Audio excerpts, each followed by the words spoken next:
Hi, I know that YouTube loves these clickbaity list videos, so today I'm going to make a list video myself about the 8 shocking things I find about Germany as an Asian girl. And no, I'm not going to talk about how shocking German windows are.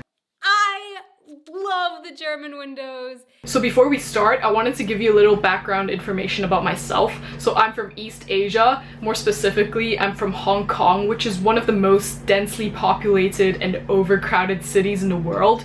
So many things I find shocking about Germany or Europe may not be shocking to you at all. So the first thing that really surprised me about Germany were the long hours of daylight during summer and the really short hours of daylight during winter. Because in Hong Kong, the hours of daylight doesn't vary that much from summer to winter. Maybe we'd get around 1.5 to 2 more hours of daylight during summer compared to winter. So the difference isn't that much.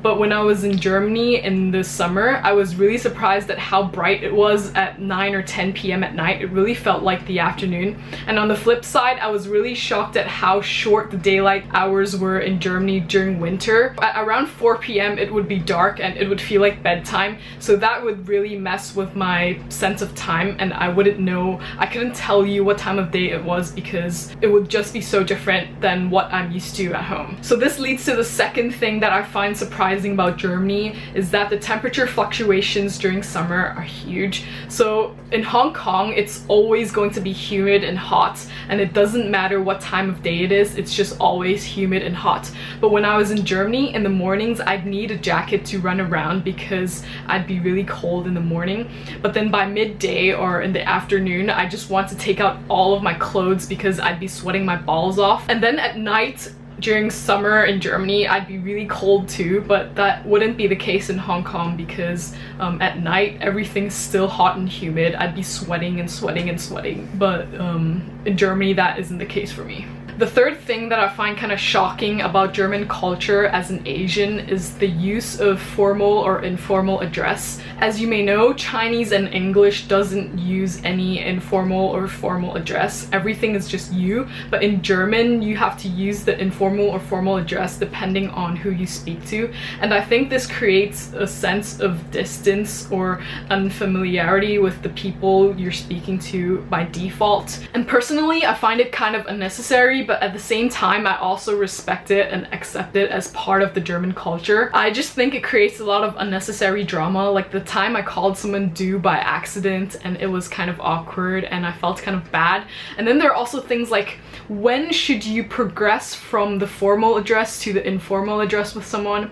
And then also think about things like, can I revert back to calling someone Sie from du if I don't like the person anymore? Like, does it work like that? And this leads to the fourth thing that I find surprising about Germany is that despite the distance and the formality that is built into the German language and culture, I was pleasantly surprised to find that people are really polite. So for example, when you buy things at the supermarket, the cashier will say things to you like good morning or have a good day. Maybe some people will think that this is superficial, but I personally kind of like it because it makes me feel welcomed. In Hong Kong and in many places in East Asia, everyone is so rushed and stressed and they're almost miserable looking. So no one's gonna tell you to have a good day even when you're buying something. It's just going to be straight up business. Which is why I like how the Germans would just take a second to say good morning or hello to you. I just think that's really friendly. The fifth thing that really surprised me about Germany was that some things are just not as efficient as I'd expect.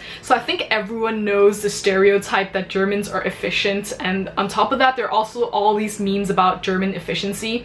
So I was pretty disappointed to find out how often trains were delayed in Germany, especially the long distance ones. I'm personally not used to waiting for buses or trains for more than 5 minutes because Hong Kong has such an amazing world-class public transportation system. All the trains come within 1 to 2 minutes. And because Hong Kong is so densely populated and overcrowded, if the trains don't come within 1 to 2 minutes, the whole station will be flooded and overcrowded with people, and it would just be chaotic. To be honest, I get annoyed if I have to wait for something for longer than 3 minutes. So imagine how I felt like when I had to wait for the S-Bahn or U-Bahn for 15 or even 20 minutes. So at the end, I learned how to look at the train schedule and then leave the house according to the time the train comes. But when I'm in Hong Kong, I don't need to think about that. I just show up and I can just hop on the train as quickly as possible. I guess I'm just really spoiled by the fast public transportation system in Hong Kong. It wasn't that I didn't expect it.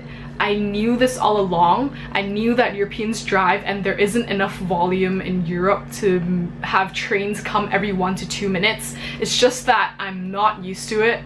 I wasn't used to it, and I'm just used to something faster. So the 6th thing I found surprising was the openness towards sex in Germany. In Asia, people don't talk about sex. People tend not to talk about it. And I know that in Western cultures, the attitude towards sex is more open compared to Asian cultures, and I expected it already. Like, I knew that all along, but what I didn't expect was all the Pornhub advertisements around the street in Germany. It's like Germany doesn't really care that porn is being advertised to children. Like, everyone can look at these Pornhub advertisements. They're just scattered around the streets. Regardless of what I think about it, I think some people will inevitably be offended. The 7th thing that surprised me about Germany was that people just blatantly smoke weed in public.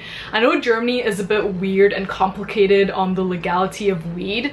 It's like you can consume cannabis. It's not illegal to consume cannabis, but it's illegal to buy or sell or possess cannabis unless it's only a small amount of cannabis, in which case it's allowed. My point is, weed is technically illegal in Germany, but people still smoke it blatantly in public. So once I was at the city center in Frankfurt, and the police were everywhere because there was this demonstration going on, and then I still smelled weed everywhere. It's like people don't really care that the police was all around, and it was surprising to me because I didn't expect that people consider it okay to smoke weed right in front of the police. The final thing that shocks me about Germany is the lack of air conditioning. I think this is really relevant right now, and a lot of Europeans will empathize with this.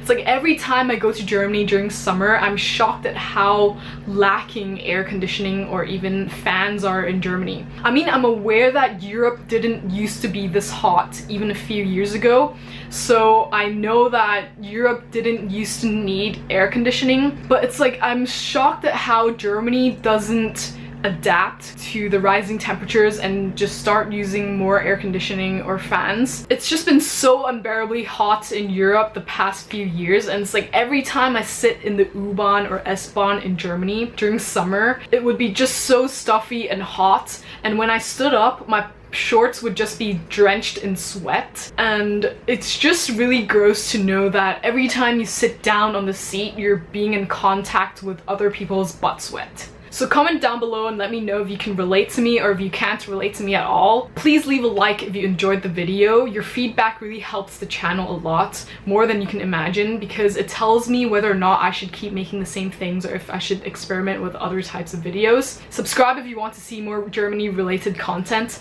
I'm going to be moving to Germany at the end of this month, so more content about that will be coming later. If you're interested, you can also check out my previous video about the different types of visas and residence permits there are in Germany. Thanks for watching, have a good one, and I'll see you in the next video. Bye!